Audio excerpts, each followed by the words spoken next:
So a few words to begin with about the Orienteering Foundation.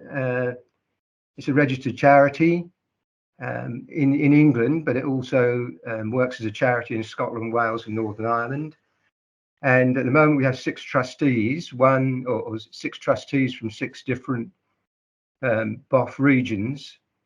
And for those BOF regions, the other 6, where we don't have a trustee, we have an ambassador. So with this setup, we keep in touch with things going on in all the regions across the UK. We operate independently, our British Orienteering, though we keep in touch with them pretty much all the time. We know what they're doing and they know what we're doing. So we're not duplicating, I guess, is an important thing. We receive donations from a variety of sources, and it's really quite impressive, actually, how many different sources we have giving us donations. But some of these donations are ring-fenced, which means we have to spend them in a certain way for a certain sector of the population, a certain region of the UK, that sort of thing. We've had a couple of ring-fenced. I think we've still got 2 ring-fenced chunks of money at the moment. Grants go out to individuals. Often the hardship grants we give are to individuals. Clubs and others applying for funding will be looking for money for club development officers or for specific projects. Sometimes we fund an innovation, a technological innovation. They don't come through very often, but we have funded 1 or 2 of those in recent years. We'll come back to this next bullet point, initiating projects of our own, I think, on the next slide. But in 2022, Swansea Bay got their grant for a club development officer, and as I said, Karina will report on that in a moment. Okay, thanks, Joe. Next one. So our interest in funding club development officers, it started about 2019, I think, and I think there were 2 principal motivations. I mean, we are able to take a medium or long-term view of it being necessary to have sustainability in the sport. But one of the primary motivations was this business of ageing membership, volunteers stretched, reflected in club committees and so on and so forth. And quite a few club development officers we've funded are aiming to develop these sorts of things in clubs. So that was, I think, a primary mover for us. A neat little bit of evidence for us that they do work was that SYO and Forth Valley had already, and in fact Roxburgh Reivers, in fact, already had a paid club development officer. And we could see that they were doing quite good things. So and then finally, the clubs, I mean, we can actually, of course, see that clubs have different needs, but for the most part, they have potential to develop in various areas, and particularly if they have a development strategy that we can feed into, that is great for us. Okay, thanks, Joe. So what we did, we started looking at how to fund our club development officers, and one of the principles we thought of fairly early on is that we would like to see parallel funding for these things. The amount of money we've got, we're not a rich organisation. Orienteering is not a rich sport, but so we're looking for parallel funding usually in an application. Sometimes it's just the club, but sometimes the club has managed to get some money from local community. Perhaps a school has joined up with the club, that sort of thing. And then in 2020, we took the initiative to advertise for a club development officer pilot project. And the first club to be successful in that was Cleveland. And they are, in fact, still receiving funding from us. And I'll come back to that in a moment, just so you can see what they're doing. We started off by part funding Clock. That was a parallel funding exercise. But every so often, every year or couple of years, I think ideally, the club submits to us a progress report, and on the basis of that, we can decide if we're going to fund for a second year, third year, and so on. So since 2020, that's over 3 years, we now have 8 club development officers that we support, and 2 of those are in the clubs, Forth Valley and Roxburgh Reivers, who had paid club development officers already in post, and we've now jumped in there and helped them with that. Thanks, Joe. Next one.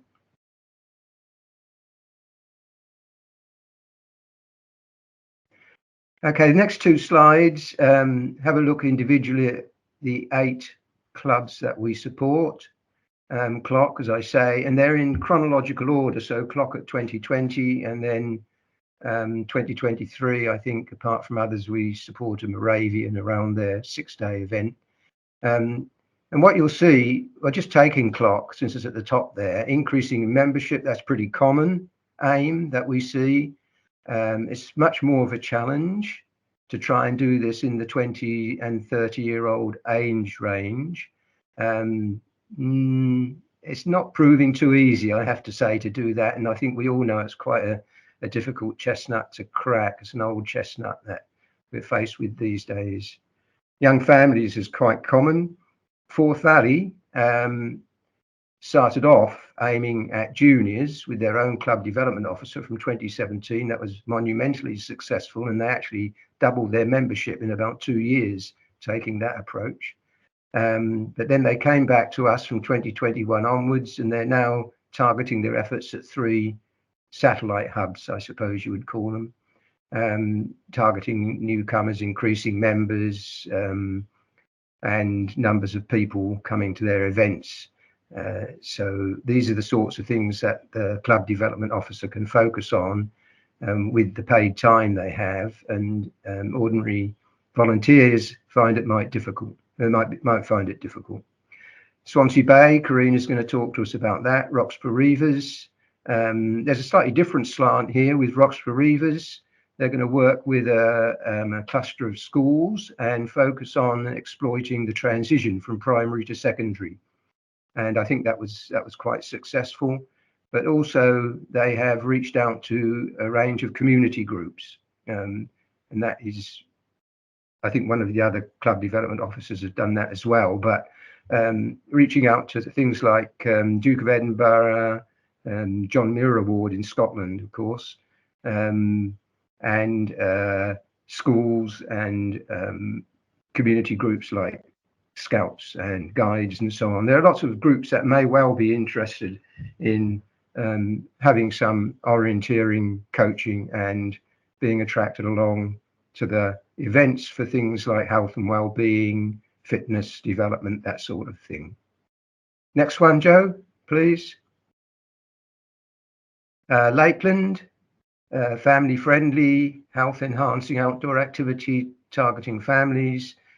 Lakeland, as you'll see in a moment, when I show you some of their literature, have been, well, ridiculously active and really doing a fantastic job. I'm afraid I'm not up to speed with how many new club members they've got, but I wouldn't mind betting it's quite significant.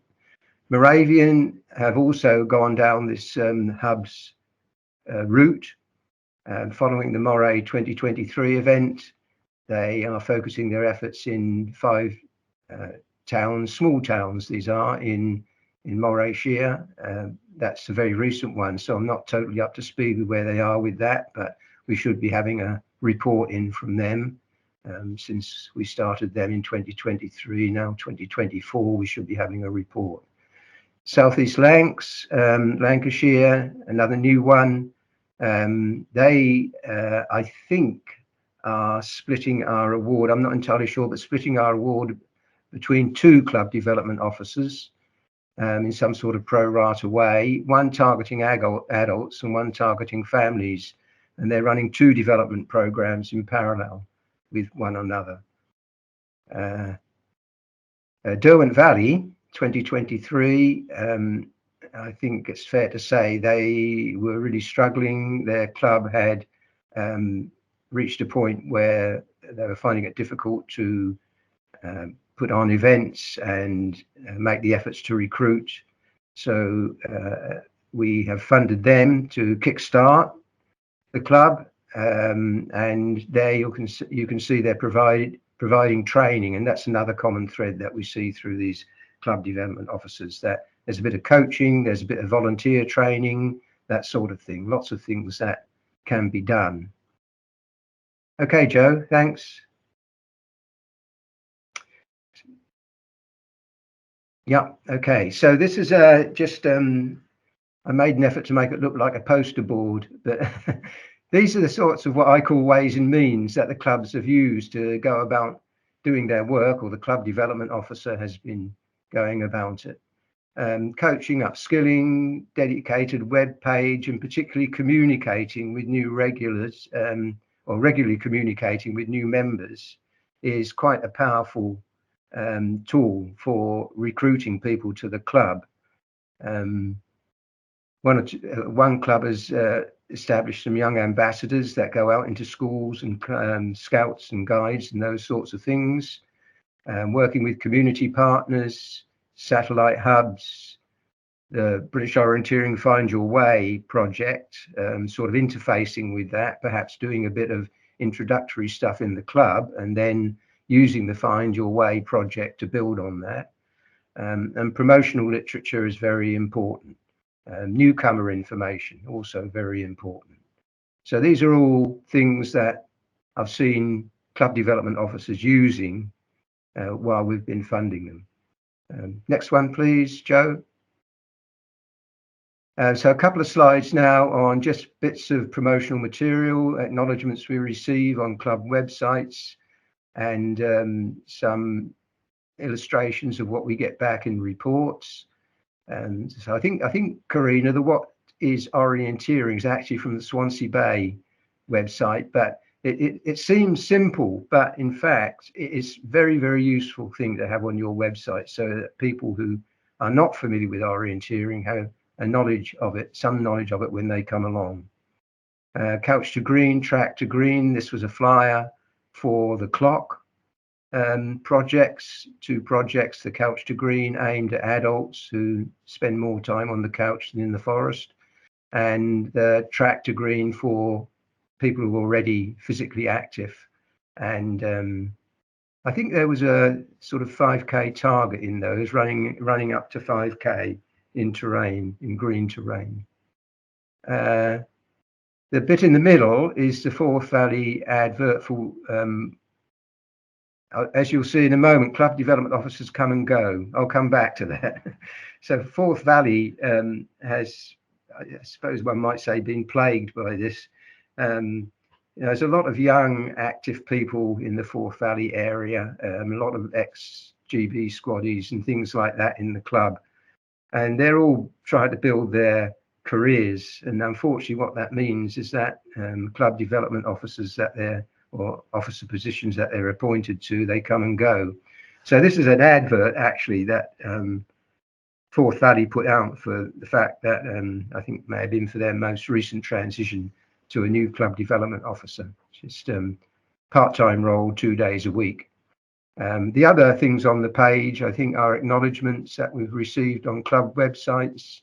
The bottom right one is Derwent Valley, I know that, and the bottom left is Southeast Lancashire, and I think the top right one is Moravian, I'm not sure.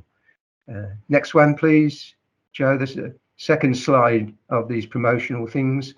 So just looking at the two right-hand ones first, these are from the Lakeland Family Project that the club development officer is running, and they're actually reports back to us. Really delightful to receive a report like that. But the middle one shows you all the things that Lakeland are doing: club publicity, Christmas trails, background work, half-term workshops, family challenge, Find Your Way project, dovetailing with that. And then the right-hand one is the number of individuals or families that have engaged with all these activities. It's really, really impressive. The one on the left is the night run series, map run series that Derwent Valley are putting on.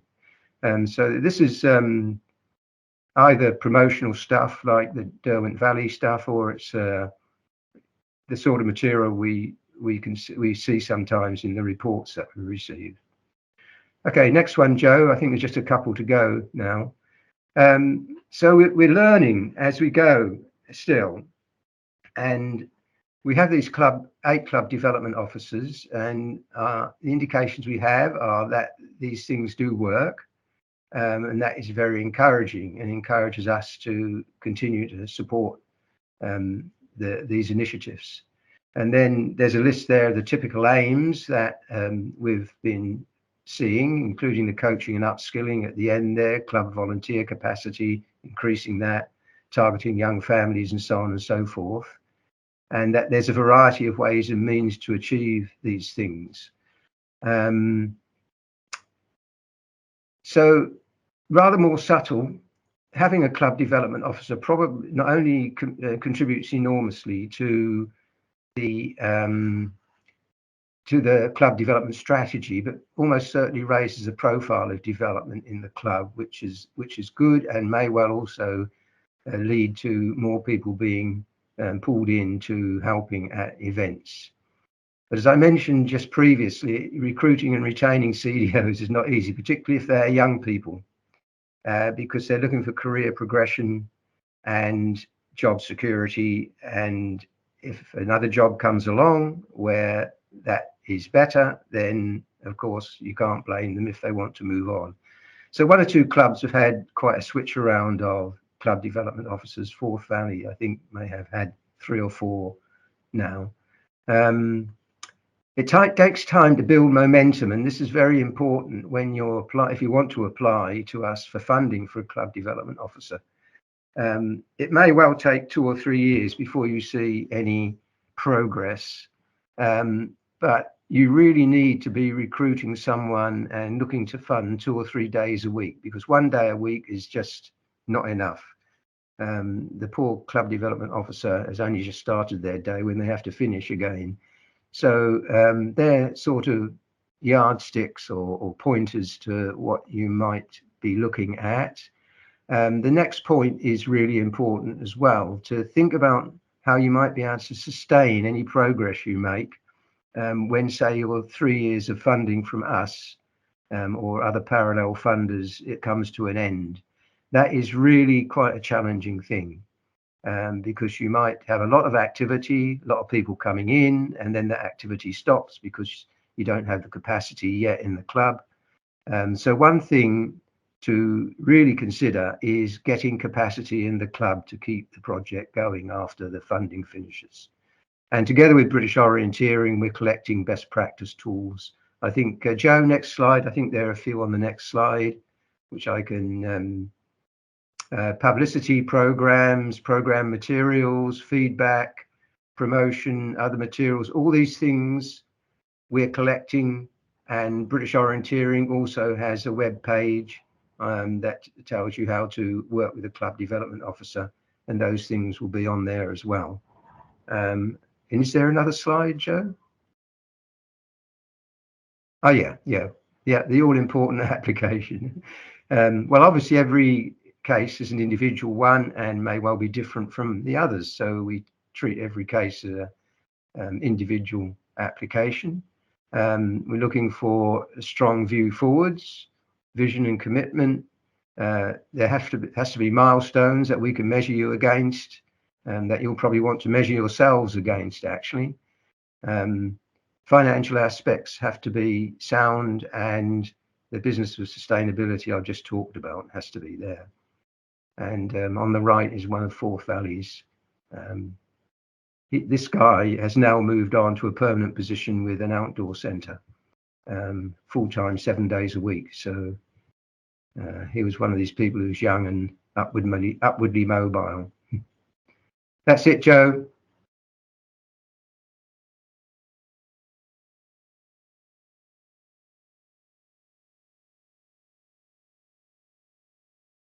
Brilliant. Thank you so much, Roger, for that, for the first part of the presentation. And now, hopefully, providing all the screen sharing goes well, we can hand over to Karina for the sequel. And yeah, let's see. Hopefully so. Yep. So my name's Karina Lake. I'm the Club Development Officer for Swansea Bay Orienteering Club. I'm not young. I'm old, so I'm in it for the long term. Unfortunately for my club, so I'm just going to try and share my screen.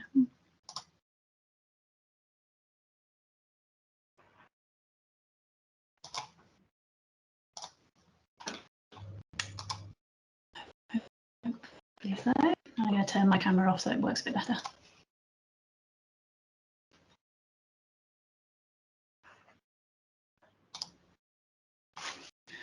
Okay, hopefully everybody can see the screen. So, is a paid development officer appropriate for your club? Me, Karina Lake, Swansea Bay. So, this is what I'm going to be talking about tonight. So, how I approach the role, aspirations at the outset of the project for the club, aspirations at the outset of the project for me, what I've been doing, what successes we've had, and which challenges we've had. Go back on. Okay, so how I approached the role. Swansea Bay Orienteering Club, before they applied for any money from the Orienteering Foundation, put together a vision and strategic plan. This was very important for the club to take a snapshot of exactly where they were and what it was that they were wanting to achieve. If anybody would like to see these, I can send them out later. As you can see, everything on here should have been green if the club was working to the best that it possibly could, and it really wasn't. There was lots of amber and lots of red, and those were the areas that they wanted a club development officer to come in and help work with to make the club more successful and more viable. So I did a lot of research. I looked at which other club development officers there were out in the orienteering world, had a look at what they're doing, had a look at projects which different clubs had been running to see what we could do here in Swansea Bay. And then I created myself a development plan as to what I would like to achieve and put timeframes within that as to how much I thought I could do. So I am paid for 1.5 days a week, which is not a huge amount. So I had to very much prioritise what it was that I was hoping to achieve. So progression into year 2, we learned an awful lot in the first year, and an awful lot. And that involved us having to make quite a few changes to our strategic plan. The original one ran from 2021 to 2024. This one runs from 2023 to 2027. So it's a 4-year plan rather than what we'd had before. And we felt that was, having learned from year 1, it was a lot better way to work through what it was that we actually wanted to achieve as a club. So there was a lot of analysis on what we had done, the events that we put on, what worked, what didn't work. And again, we revised the development plan accordingly. So at the outset of the role as a club development officer, the idea was to recruit new members. As a club, we didn't have hugely many. I think when I started, there were about 65 members, and not very many of them were active. Retain new members once we had them.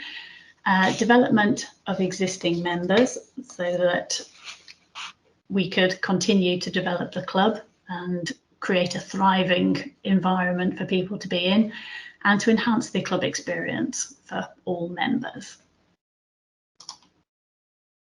My aspirations when I took on the role was to develop the sport. It's a sport that I've been involved in ever since I was a wee dut. I think I went to my first event when I was in a pushchair, and have seen this sport evolve from very small. I've seen myself evolve in it. My children have been in it. My mum runs, and so I've seen many generations come through the sport, and I've seen the benefits that the sport has for so many different people. And the one thing that I've always loved about the sport is the fact that nobody sits on a sideline.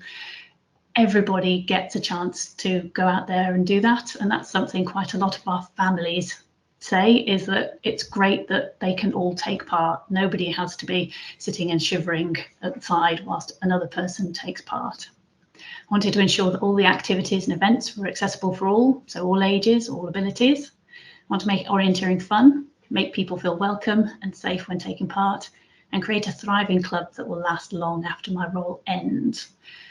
I think one of the main, well, something that was incredibly important at this point was that the committee has been very supportive of what I've been wanting to do. They've allowed me a lot of flexibility to put on and alter events, activities, and they've not told me, oh no, we can't possibly do that, that's not proper orienteering. They've allowed me to try new things and to introduce new things and to try and bring a slightly different dimension to the sport. Okay, so what have I been doing? Start with, in the first year, we introduced a Sunday Parko. These events were predominantly for families. They have a white course, a yellow course and an orange course, which we call short, medium and long. And short course is also an ABLO course. This is a course which is suitable for people in wheelchairs and people who have limited mobility. So all of the parks that we use are wheelchair friendly, and that has been a great sort of like thing to be able to offer a lot of people. We introduced Streeto events. We originally started with Use in Lego, and then we've slowly been moving over to Map Run, 60-minute scores, mass start at 6:30. And this year we've introduced post-event socials at local pubs so that people can stay on afterwards, and it's made it a really, really nice evening for everybody to come to. I also introduced a trail challenge event. Now, these are crossover events for runners. Quite a lot of people who come to our events think, oh, that blue course is only 6 kilometres, I can do that in my sleep.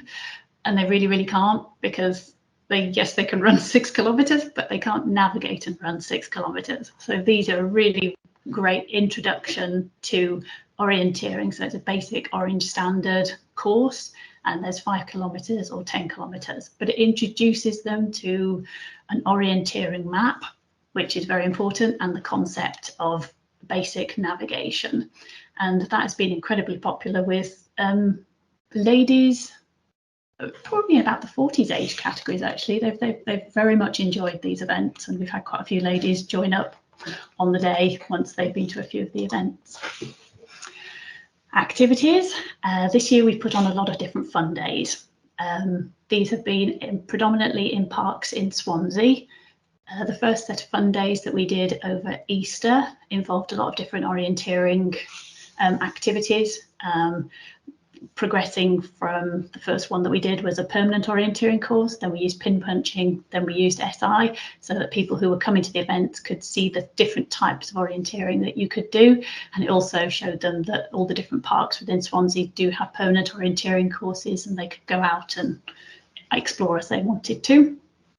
And then over the summer, we moved over to something called a biathlon challenge. So I did an activity at Pentagare where you did an orienteering course, and every fourth control there was an activity to do. So there was a nature hunt, there was a treasure hunt, there was a mazo, an archery, and the kids absolutely loved the archery.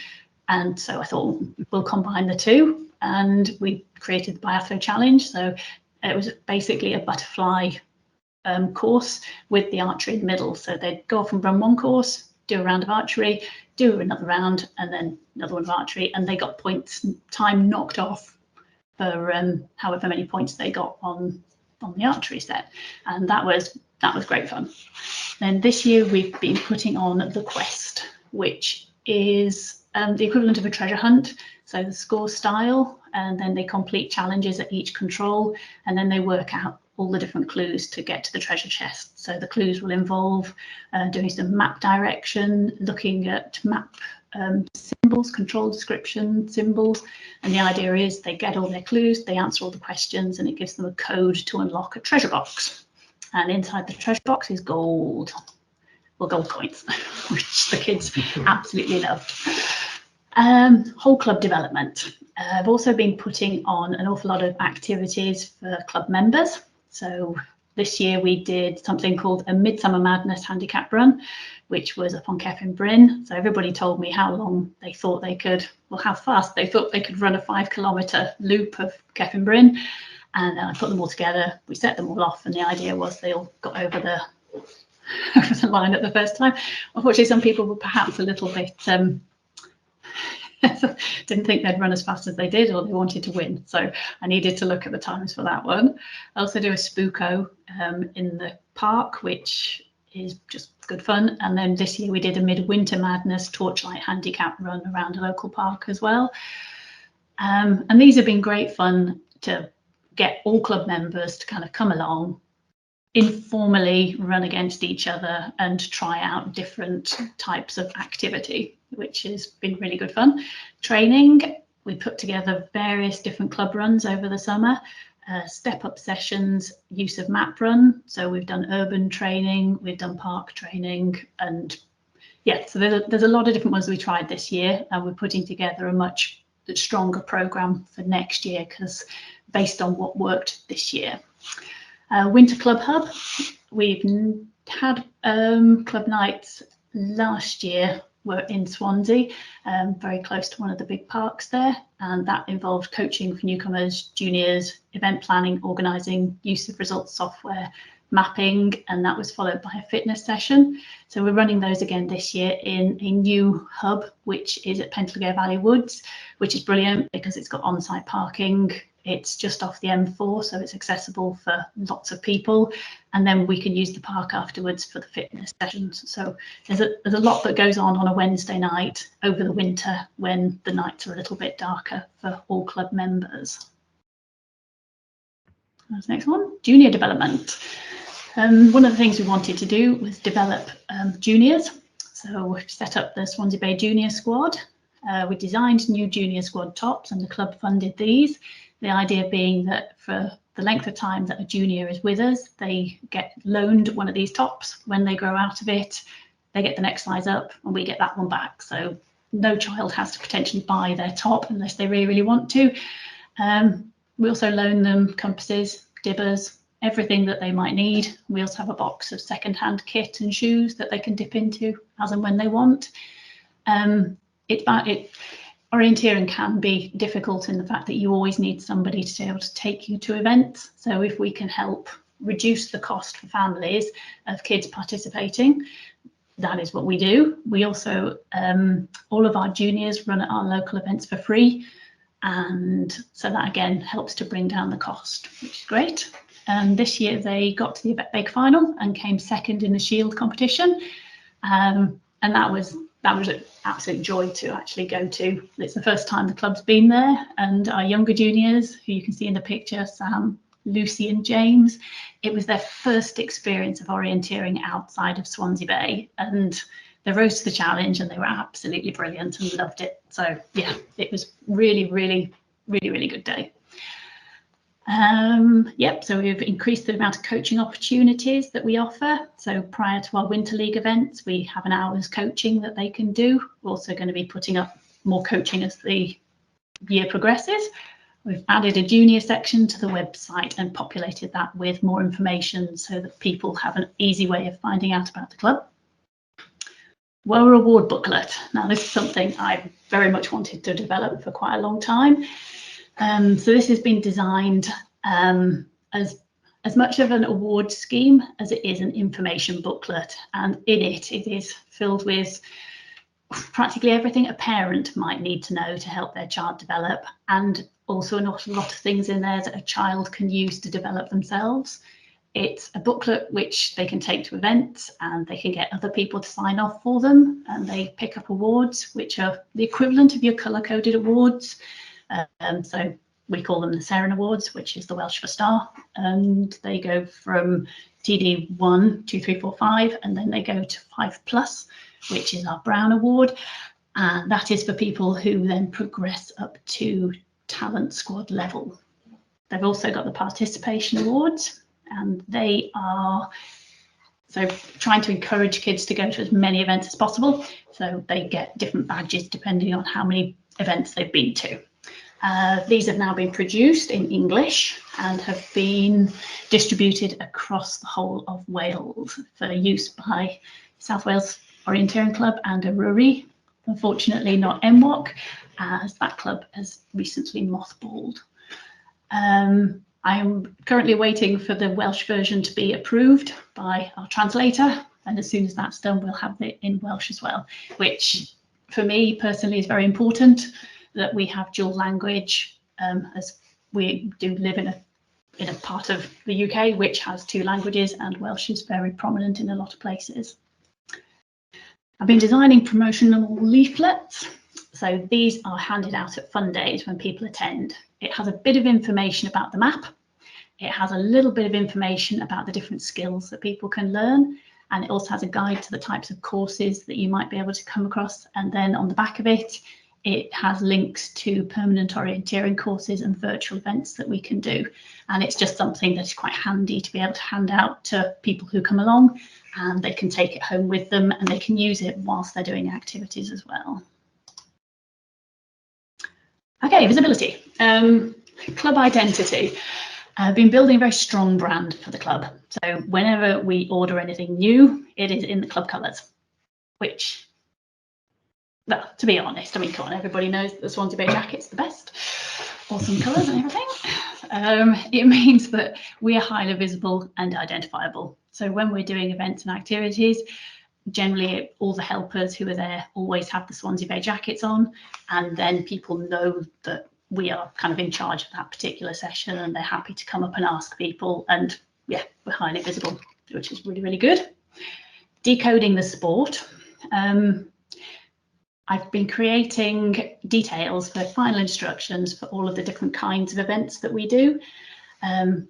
If anybody looks on our social media, they will know what these look like. So it has a bit of information about getting to the event, and then it has a snippet of the map, which they're going to be using with little arrows which tell you what different things mean. It tells you exactly what the colours on the map mean, and then the second page has got the map symbols, control descriptions, a bit more about what's on the map, and finally it tells you what to do when you get to the event, because each of our events are different, so each one has an individual set of instructions for them. Online presence, building up presence on Facebook and Instagram, lots of eye-catching pictures, catchy wording to capture people's attention. I've been taking lots of information from other people, putting it together to try and create something which is very catchy. And I've been on a lot of webinars with Sport Wales and with British Orienteering to try and increase my skill at making us, making our social media presence a bit greater. Partnerships. Perhaps the ones which have been more difficult to create are the ones with Sport Wales and Disability Sport Wales. Sport Wales is a strange one in the fact that orienteering obviously is not a mainstream sport, so dialect with them is more trying to get them to understand what the sport is, and so it's nice that they have been recognising the sport a little bit more recently and actually promoting what we're doing, which is fantastic. And then basically just working with an awful lot of different people and being the first point of contact for inquiries that come into the club. Other stuff. Not done enough yet. Promotions. I've also been creating other promotional leaflets. So when we're out and about, we've got leaflets to hand to people who come up and say, what are you doing? And we've got a little something on there which gives them a bit of information about the club. It gives them a bit of information about how they can get involved and why they should get involved. Created a challenge awards for the fun days, which things to try and encourage kids to keep coming back, because they get different awards depending on how many different types of events they go to. We have an A-frame board as well to take to our events next year, which will just have information about the club on it. Found that a lot of people don't necessarily like to come up and talk to you, but they would still like to know what's going on, and it's a really good way of them finding out information, and then if they want to know more, they'll feel more comfortable to come and ask us. Filming opportunities. When these come along, I say yes. So we've done a couple so far. One we're under obligation not to talk about. The other one is with Bum Plant Cymru, which is for a children's programme on Awyr in Welsh. So I'm not in that very much because my Welsh isn't good enough. Grants. Swansea Bay is not a flush club. So quite a lot of the projects that I want to do, I've been applying for grants, and luckily Niall, the chair, is also very good at applying for grants as well. So quite a lot of our projects have been funded, which has allowed us to replace an awful lot of kit, which was getting a little bit older, as part of a continued development of the club, and also a bit of a legacy for us as well, for putting on quite a lot of community events that we do. Parasport Festival, we were invited to that back in 2022 and went again in 2023. We'll be going back again next year as well. Well, no, sorry, later this year. And so that's putting on different orienteering activities for people with a variety of disabilities. These days are fantastic. They're really, really good. The kids are amazing, and it's interesting seeing different disabilities up close. And then I've been able to look at that and so I go, okay, so this is the issue that you potentially have with participating, and then being able to take that and make alterations to our events and activities so that they become even more inclusive. So that's been great. Yeah, so they've been good fun. Successes. New members, which are great. Better engagement from existing members. We've got a really, really good bunch of members. They're very social. They're very, very keen to go out and do events. Yeah, and represent the club, which showed when we won the Compass Sport Trophy last year, sorry. Greater understanding of the sport. Now that I call it that, but a lot of people now know what orienteering is within Swansea and the local area, which is fantastic. A lot of participation from local communities at fun days, and we get streams of requests for the club to put on different activities for different groups of people, which is great, but unfortunately I don't have time as a club to put on as much as we get asked to do. Challenges. Apart from people setting fire to the hill whilst you're putting controls out, that was a different challenge. Understanding of the sport. A lot of people obviously didn't know what orienteering was. Hopefully they understand it a lot better now. Negative perception of the sport. A lot of kids were forced to do orienteering as part of away days and residentials, and have very negative connotations with it. And so it's good for, it's interesting being able to give them a different angle on what orienteering is. It's not just running around in the rain hunting for little permanent orienteering course markers. It's bigger than that, and there are more varieties of the sport than that. Poor visibility of the sport. We don't get a lot of recognition for the achievements of our athletes. Point in case being the lack of engagement we had over Megan Carter-Davis being world champion. No matter how hard we pushed that with all local media outlets, Sport Wales, it was really, really difficult to get anybody to pick up on what a fantastic achievement that was. So yeah, I do keep poking Sport Wales about that and getting them to look. Well, I include them in an awful lot of posts to try and sort of get them to be aware of the sport and the achievements of the people who do it. We have had lack of interest in some of the activities we put in, but it's all part of a learning experience. Volunteer availability. We've struggled to put on some activities as we just don't have the volunteers to be able to help out. And the other challenge is time. I'm only employed for 1.5 days a week, which is not very much to be able to do as much as I would like to do. So having to prioritise exactly what it is that we want to try and achieve, and the aim being that everything that I do, I'm slotting into the club and how it runs, so that when I'm no longer working, everything should still be able to continue and it's still got enough people to be able to run it. Okay. And that's it. I think I'm in time. I'll stop sharing now. You are absolutely in time, Karina. Brilliant. That was excellent. Thank you so much for that, Karina. So now will be the time where we will hand over for a little Q&A session. I know that there was a couple of questions in the chat already, but just to run through quickly, if you do have questions, you can use the chat option where you said hello at the start of the session. You can use the Q&A tab if you don't have access to the chat, or if you feel like it. And there is also the raise hand option along the top of the screen. If you do raise your hand, then just hang fire and I'll call upon you to unmute your microphone and you can ask your question. But starting off, I will go back to, there was a question earlier during Roger's portion, I believe, asking when and where will best practice be publicised, and do the CDOs talk to each other? This may be in between both, so I'm not sure who specifically might take this, but do the club development officers, sort of talk to each other? I guess is a Karina sort of question, and then the best practice publicised might be with yourself, Roger, and the Orienteering Foundation. So whoever wants to start first, really. Yeah, if I see that one of the other club development officers is doing something which looks interesting, I will contact them and say, do you mind if I steal your ideas, please?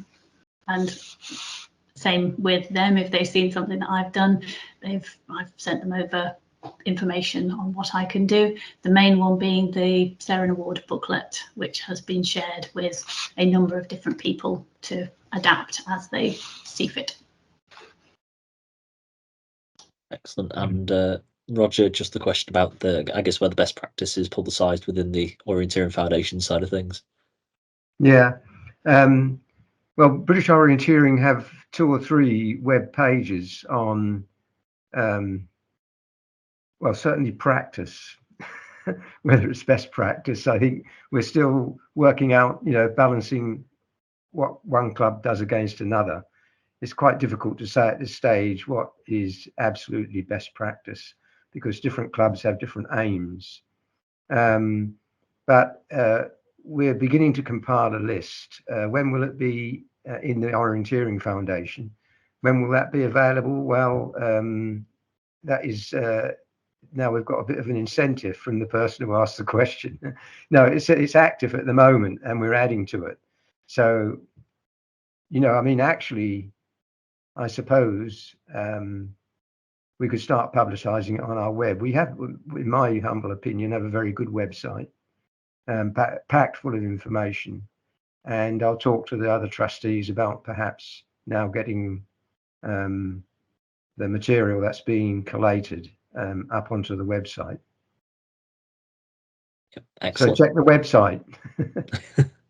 That's always a good mantra to keep on, is check the website, especially when I know that the Orienteering Foundation and us here at British Orienteering as well are doing lots of work to make everything as accessible as possible when it comes to the website, and it's also a good place to find all those resources and those best practice cases as well. I will move on to the next one, which was at the start for you, Karina, which is how many years would you recommend that a strategic plan covers? What's typical? I know that there was a couple of comments below. Ian Hendry said 4-year plan. I think Jane's for DVO said a 3-year plan. So what are your thoughts? I'd say between a 3 and a 4-year plan. First year is very much a learning year as to what works, what doesn't. Second year is perhaps adapting what you thought would work, but perhaps didn't in the first year. Third year is where you can really start assessing the impact of what you're doing. And then fourth year should hopefully be the benefits of what you've been doing. But it's a lot of, not everything's going to work in every area. Some things will work in some will work in another. It very much depends on the type of demographic that you have within your local area. And it's learning to work with that demographic to put on what it is that, not necessarily what you as a club think that you need, but what they want from you as much as anything. I mean, can I come back on the best practice, because something Karina just said made me think of this. I think those sorts of communications or feelings that you get from the people who come along and participate. I mean, do you get feedback on questionnaires or anything, Karina, or is this just something you pick up chatting in the car park? It's something I usually pick up. I chat to most people who come along and do our activities and events, and they're very good at letting us know what works, what doesn't, and you can also can see what they've enjoyed. I think I've been to every fun day, an event, an activity that we've put on, and you can see what the kids engage in, you can see what the families engage in, and that is perhaps one of the most valuable lessons you can have, is observing the people who are actually taking part in your events and activities. If someone isn't enjoying it, change it next time. Don't be afraid to chop and change what you're doing, because what you think is going to be brilliant perhaps is not. A great example is the last fun day I put on what I thought was a really simple challenge. Absolutely nobody could do it. And I thought, blimey, I thought everyone would be able to do this one because it's really simple. But one of the ones that I thought was really difficult, everybody found far too easy. And so that is something that is, you observe, you alter, and you just keep observing. You keep slightly modifying everything. Not everything is set in stone, and don't be afraid to just give it a whiz. Coming back again, and hearing what you're saying, Karina, and best practice and so on. I mean, you have done a phenomenal amount. How you've managed to take all those initiatives in the short time you've had is so impressive.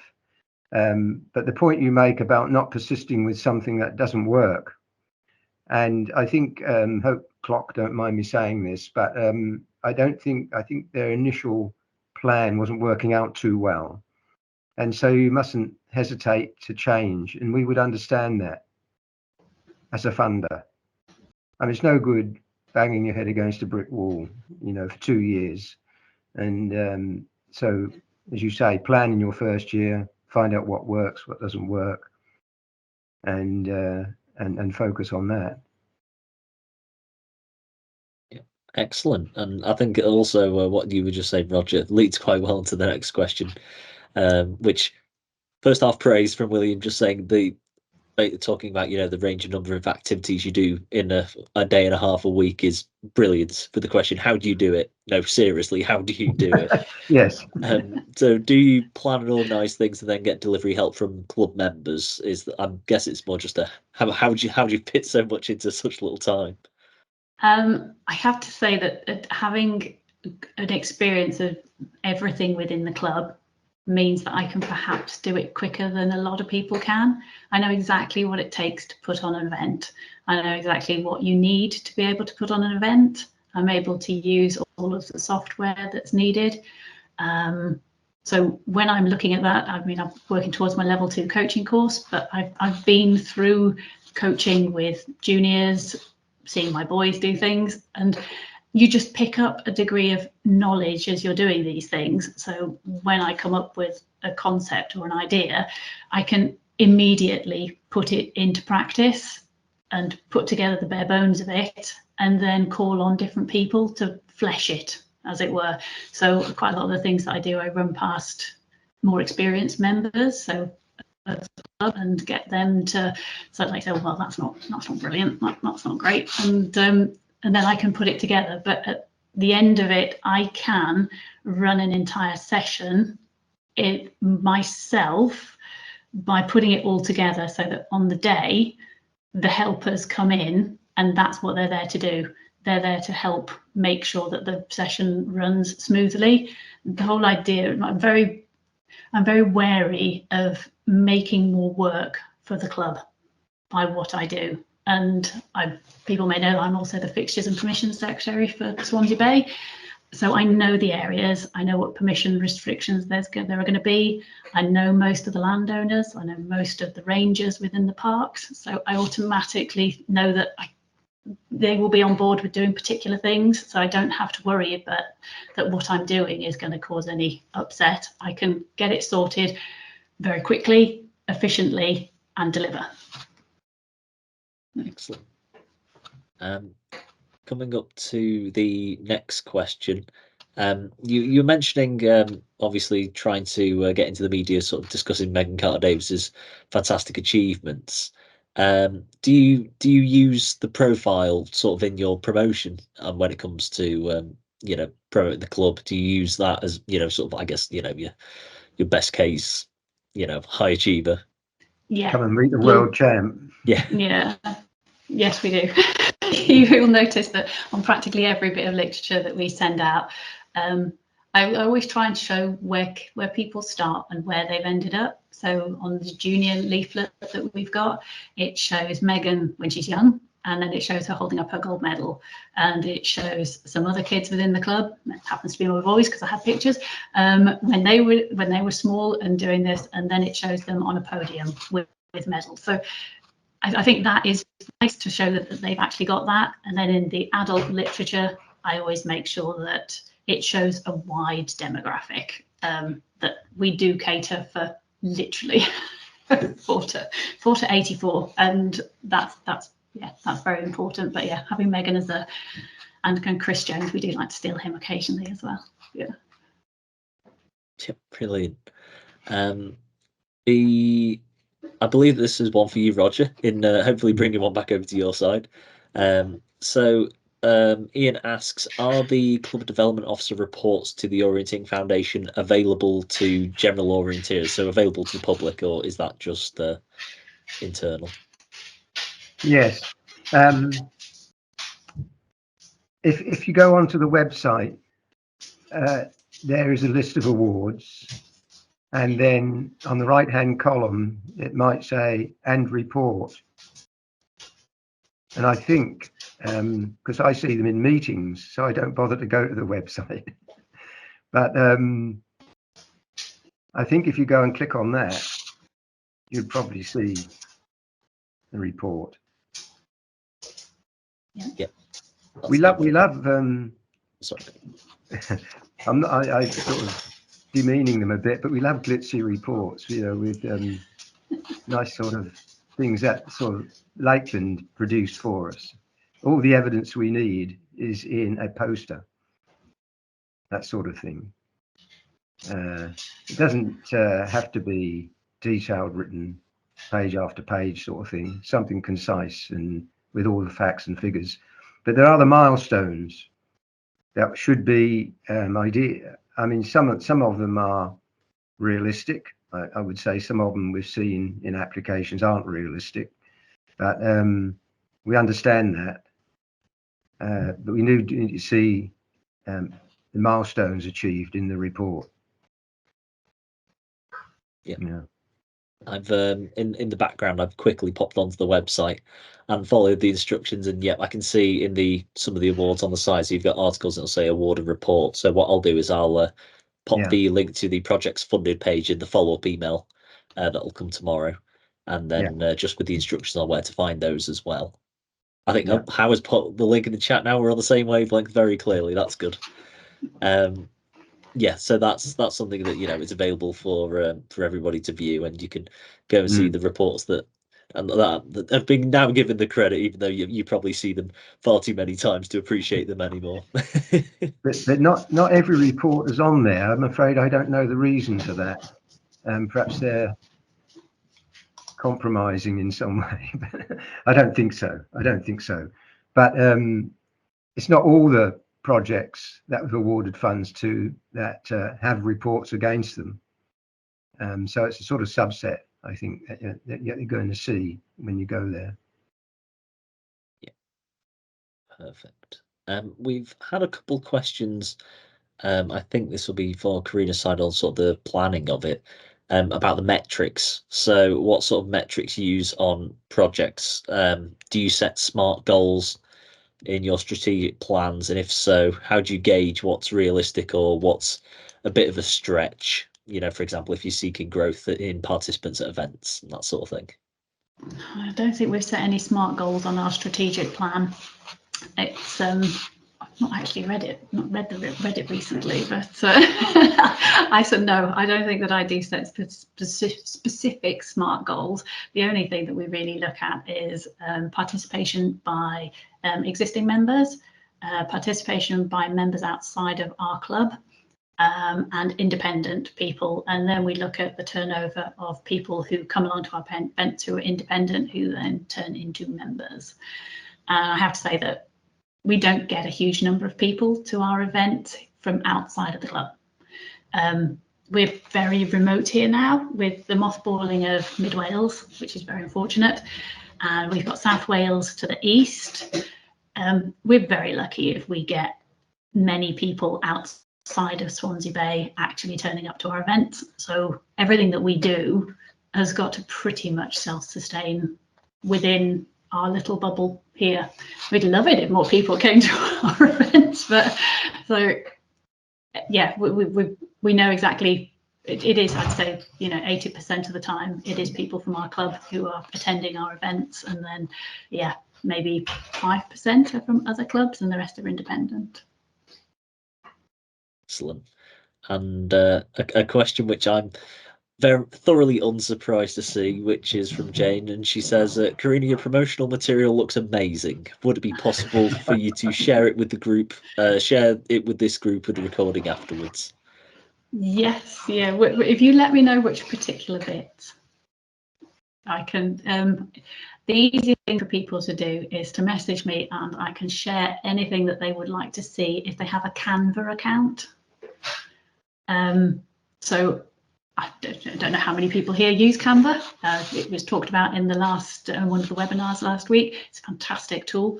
But what you can do is you can share all of your promotional material with other people, so you can copy things over so that I don't have to try and email everything, because quite a lot of the files are massive.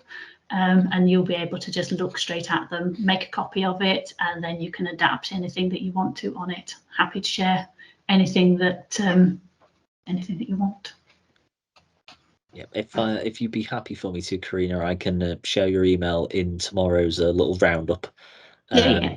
And I'll pop it in the chat at the end as well, so people can get in touch with you directly to share some of the supports. For any of those who aren't familiar with Canva, I can say to go back and watch the video for the Promote Your Club section, where our comms officer Alex Welch did do a bit of discussion about that, and that's a lovely little segue back in, which I really appreciate.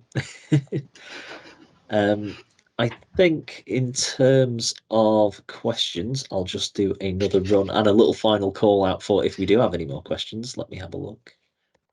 So I'd just like to wish both you, Roger, and Karina a huge thank you for taking the time out tonight. All the work that goes into these webinars is greatly appreciated. And also a big thank you to everybody who's taken the time out in their evening to attend. It's been a really, really good and informative session, and it's been really good to see the work that's going on from the Orienteering Foundation, and then actually how that comes to life through club development officers like Karina as well. It's been a really, really enjoyable experience.